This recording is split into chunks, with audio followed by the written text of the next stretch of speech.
byakomerekeyemo abantu 154 mu gihe muri rusange abamaze gupfa ari 24. Minisiteri y'ubuzima muri Iran yo ivuga ko abapfuye bagera kuri 224, abakomeretse bakaba ari 1200. Israel nayo yakomeje kurasa kuri Iran ndetse yishe uherutse gusimbura umugaba mukuru w'ingabo za Iran.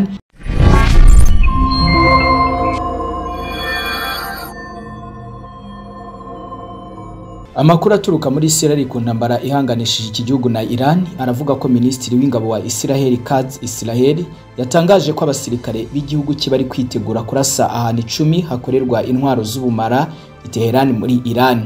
Katz yavuze ko ingabo zirwanira mu kirere zigaba ibitero bikomeye ahakorerwa intwaro z'ubumara n'ahakorerwa ubutegetsi. Uruganda rwa Iranium rwa Fordow ruri munsi y'ubutaka bivuga ko rudashobora gusenywa n'intwaro za Israel keretse hifashishijwe ibikoresho bya gisirikare bya Leta Zunze Ubumwe za Amerika. Al Jazeera yatangaje ko bamwe mu bashinzwe umutekano muri Iran batangaje ko bashobora kwemera inzira y'ibiganiro mu gihe Israel yahagarika kurenga umurongo utukura.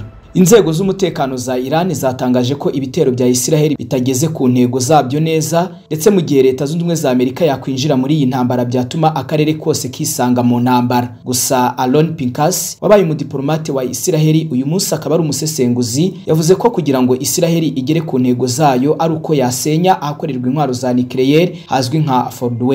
Yanahamije kandi ko kugira ngo Israel ibashe gusenya ibikorwa remezo bya Iran ikora intwaro za kirimbuzi na za misile byasaba ubushobozi bw'igisirikare cya Leta Zunze Ubumwe za Amerika. Minisitiri w'intebe wa Israel Benjamin Netanyahu yavuze ko urugamba Israel iri kurwana rugamije guhagarika umugambi wo gukora intwaro za kirimbuzi, gusenya ubushobozi bwo gukora ibisasu bya misile no guhagarika iterabwoba. Yanavuze ko bazakora ibishoboka byose ngo bagere kuri izi ntego kuko bari gufatanya na Leta Zunze Ubumwe za Amerika. Abaturage bamwe bo muri Iraq bigabije imihanda y'umurwa mukuru wa Baghdad bamagana ibitero bya Israel. Minisitiri w'ububanyi n'amahanga wa Israel Gideon Sa'ar ubwo yasuraga umujyi wa Rishon LeZion warashweho na Iran yavuze ko Israel itagamije guhirika ubutegetsi buriho muri Iran, ko binabaye byaba ari ingaruka y'ibintu bibiri ishaka. Icyambere ngo ni ugusenya ibikorwa remezo bijyanye na gahunda ya Iran yo kugera ku ntwaro za kirimbuzi. Indi mpamvu y'ibitero ngo ni ukurasa ibikorwa bya Iran bijyanye n'intwaro za misile zirasa kure. Umuryango uharanira uburenganzira bwa muntu muri Iran uvuga ko ibitero bya Israel bimaze guhitana abantu 452 n'inkomere 646 kuva bitangiye kwa gatanu w'icyumweru gishize. Abasivile bishwe ngo ni 224, abakomeretse bagera ku 188. Mu bapfuye harimo abasirikare 109, abakomeretse bagera ku 123.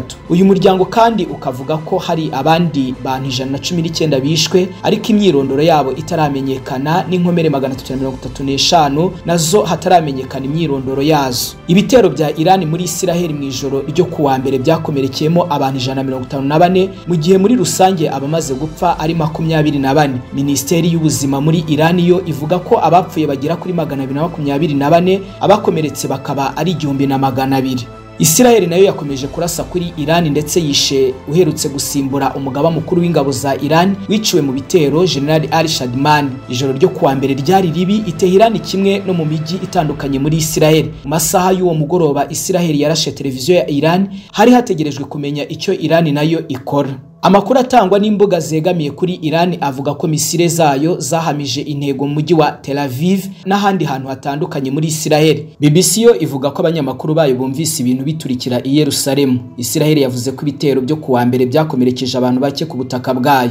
Kugeza ubu ntawe uramenya aho iyi ntambara yerekeza, gusa abasesenguzi babona ko ishobora kumara igihe. Iran ivuga ko itarakoresha intwaro zayo zikomeye. Ibihugu bitandukanye byasabye abaturage babyo kuva muri Israel cyangwa kutajyayo kimwe no muri Iran. Ubushinwa bwasabye abaturage babwo kuva muri Israel, Ubwongereza bwabujije kujyayo, mu gihe Czech Republic ndetse na Pologne byatangiye gucyura abaturage babyo bari muri Israel. Ghana nayo iri mu bihugu byasabye abaturage babyo kuva muri Iran.